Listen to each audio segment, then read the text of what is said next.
bài không ai nói, lời bài không ai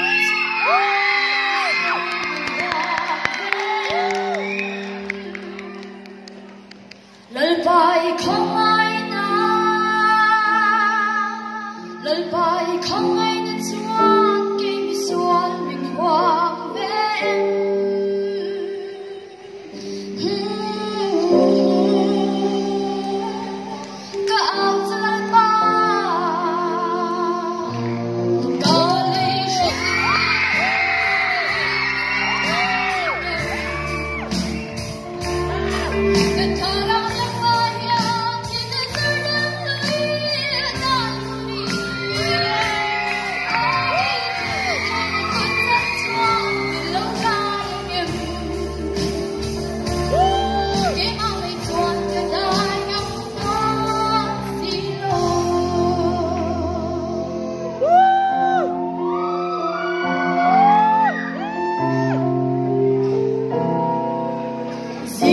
Chuông em mơ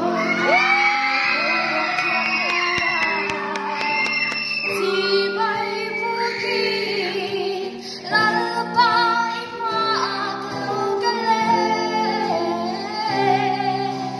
đi thar tuồng lệ môi mình bẹt vang thu đi nè na lông thu cả đông rồi em Hãy subscribe cho kênh